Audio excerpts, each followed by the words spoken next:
जोहार झारखंड, आप सुन रहे हैं रेडियो पीके, आपकी अपनी आवाज। स्थानीय खबरें सीधे आपके मोबाइल पर, क्योंकि यही है पब्लिक खबर, पब्लिक के लिए, पब्लिक की बात, पब्लिक के साथ। सबसे पहले मौसम की बात। पिछले 48 घंटों में राज्य के कई हिस्सों से वज्रपात की दुखद खबरें आई हैं। जी, ये बहुत चिंता की बात है। कुल 5 लोगों की मौत हुई है, जिसमें एक बच्ची भी है और 3 लोग घायल भी हुए हैं। हाँ, हजारीबाग के सिलवर खुर्द गांव में एक किसान खेत में काम कर रहे थे, उनकी जान चली गई। फिर चतरा जिले में टंडवा और कुंदा थाना क्षेत्र में 2 युवकों की मृत्यु की खबर है। और गिरिडीह के बेंगाबाद से भी ऐसी ही दुखद खबर है। वहाँ एक महिला की मौत हुई और एक अन्य घायल है। धनबाद के भागा बांध में एक 12 साल की बच्ची की जान गई और एक महिला झुलस गई। कोडरमा से भी एक व्यक्ति के झुलसने की सूचना है। बारिश की क्या स्थिति है? पिछले 24 घंटों में राज्य में औसतन 13.2 मिलीमीटर बारिश हुई है और इस मानसून में अब तक 417.2 मिलीमीटर बारिश हो चुकी है, जो सामान्य से करीब 69% ज्यादा है। काफी ज्यादा बारिश है। जी, रांची का अधिकतम तापमान कल 28.2 डिग्री सेल्सियस रहा। मौसम विभाग ने अगले 24 घंटे के लिए कई जिलों में येलो अलर्ट भी जारी किया है। किन जिलों के लिए है ये अलर्ट? इसमें कोल्हान प्रमंडल के सभी जिले हैं, साथ ही रांची, खूंटी, सिमडेगा, लोहरदगा, लातेहार, चतरा, पलामू, रामगढ़ और हजारीबाग शामिल हैं। यहाँ भारी बारिश और वज्रपात की आशंका है। तो लोगों को सावधान रहने की जरूरत है। कोई राहत की उम्मीद है? हाँ, थोड़ी राहत की उम्मीद है। मंगलवार से बादल छटने और मौसम के थोड़ा साफ होने के आसार हैं, लेकिन तब तक प्रशासन ने सभी से सावधानी बरतने की अपील की है। चलिए अब अगली खबर का रुख करते हैं।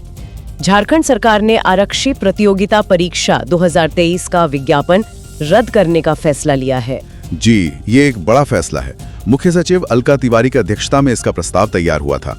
मुख्यमंत्री हेमंत सोरेन ने इसे अपनी स्वीकृति दे दी है। अब ये प्रस्ताव कैबिनेट की मंजूरी के लिए जाएगा। तो मतलब पुरानी भर्ती रद्द हो गई?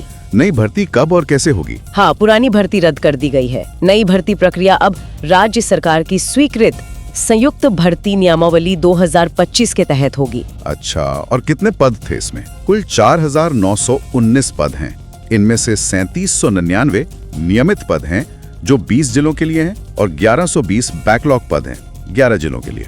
पिछली प्रक्रिया का क्या हुआ था? पिछली प्रक्रिया के लिए जनवरी-फरवरी 2024 में आवेदन लिए गए थे, लेकिन परीक्षा नहीं हो पाई थी, इसीलिए उसे रद्द किया गया है। नई संयुक्त बहाली में पुलिस, कक्षपाल, गृह रक्षा वाहिनी और उत्पाद सिपाही, इन सभी के पद शामिल होंगे। कैबिनेट ने इस नियमावली को 12 मार्च 2025 को मंजूरी दी थी, तो उम्मीद है कि जल्द ही नई विज्ञप्ति जारी होगी। ठीक है, आगे बढ़ते हैं। रांची के सदर अस्पताल से एक अच्छी खबर है। आयुष्मान भारत योजना के लाभार्थियों के लिए एक नई सुविधा शुरू की गई है। जी, ये मरीजों के लिए काफी राहत की बात है। अब अगर इलाज के दौरान कोई जरूरी दवा अस्पताल में नहीं मिलती है, तो मरीज उसे बाहर से खरीद सकते हैं। और उसका पैसा? उसका पूरा खर्च अस्पताल प्रशासन देगा। प्रक्रिया भी सरल रखी गई है।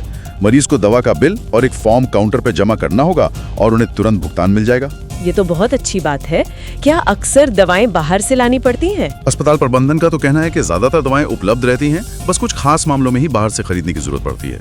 लेकिन हाँ, सदर अस्पताल में रोजाना करीब 400 मरीज भर्ती होते हैं, जिनमें से अधिकतर आयुष्मान लाभार्थी ही हैं। तो जाहिर है कई मरीजों के अनुसार कभी न कभी कोई दवा बाहर से लानी पड़ ही जाती थी। बिल्कुल। तो इस नई व्यवस्था से खासकर जो गरीब और ग्रामीण पृष्ठभूमि के मरीज हैं, उन्हें वाकई बड़ी राहत मिलेगी। जरूर। अब बात करते हैं रांची शहर की कुछ समस्याओं की।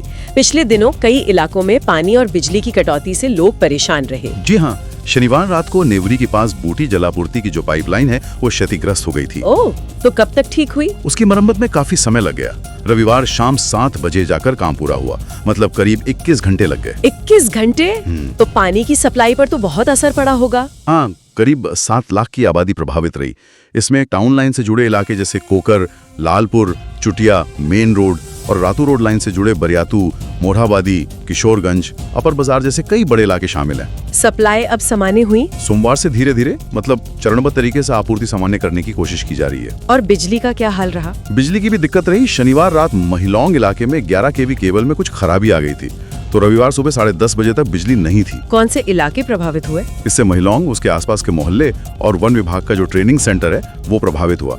इसके अलावा जगन्नाथ विहार, न्यू पुंदाग में भी फेस की समस्या आई थी। लगता है बारिश की वजह से मरम्मत में भी देरी हुई होगी। जी, बारिश के कारण मरम्मत के काम में देरी हुई। चलिए अब स्कूलों से जुड़ी एक खबर। राज्य के सरकारी स्कूलों में बैगलेस डे लागू करने की तैयारी चल रही है गुजरात मॉडल पर। जी, ये एक दिलचस्प पहल है। ये योजना कक्षा 1 से 8 तक के बच्चों के लिए होगी। इसमें हफ्ते में एक दिन, शायद शनिवार को, बच्चे बिना बस्ते के स्कूल आएंगे। बिना बस्ते के? तो उस दिन क्या होगा? उस दिन पढ़ाई की जगह खेल कूद, रचनात्मक गतिविधियां और जीवन कौशल सिखाने पर जोर रहेगा। मकसद है बच्चों का शारीरिक और मानसिक विकास बेहतर करना। अच्छा विचार है। हाँ, शिक्षा मंत्री रामदास सोरेन ने विभागीय अधिकारियों को इसका प्रस्ताव बनाने का निर्देश भी दिया है। उन्होंने कहा कि ये कुछ वैसा ही है जैसे स्कूलों में पहले पीटी की घंटी हुआ करती थी। उसी परंपरा को एक तरह से वापस लाना है। समझ गए। और अंत में पहाड़ी मंदिर से जुड़ी एक महत्वपूर्ण सूचना। सावन में मंदिर सुबह 3:30 बजे खुलेगा और अर्घा से जल चढ़ाने की व्यवस्था होगी। जी, वो सावन मास के लिए योजना है। लेकिन फिलहाल एक जरूरी बात यह है कि मरम्मत के काम की वजह से रांची पहाड़ी पर जो मुख्य बाबा भोलेनाथ मंदिर हैं, वो 7 और 8 जुलाई यानी आज और कल आम भक्तों के लिए बंद रहेगा। मरम्मत कार्य चल रहा है? हाँ, 2 दिन। मंदिर समिति के सदस्य ने बताया है कि मंदिर में फर्श बनाने का काम चल रहा है, इसलिए मुख्य मंदिर में भक्तों का प्रवेश नहीं हो पाएगा। लेकिन क्या परिसर के दूसरे मंदिरों में पूजा हो सकेगी? जी हाँ, परिसर में जो दूसरे मंदिर हैं, वहाँ पूजा अर्चना की जा सकती है और मुख्य पुजारी जो हैं, वो बाबा की दैनिक पूजा आरती पहले की तरह करते रहेंगे। और जो भक्त जल लेकर जाएंगे, उनके लिए क्या व्यवस्था है? भक्तों के लाए जल को चढ़ाने के लिए मंदिर के बाहर ड्रम रखे गए हैं।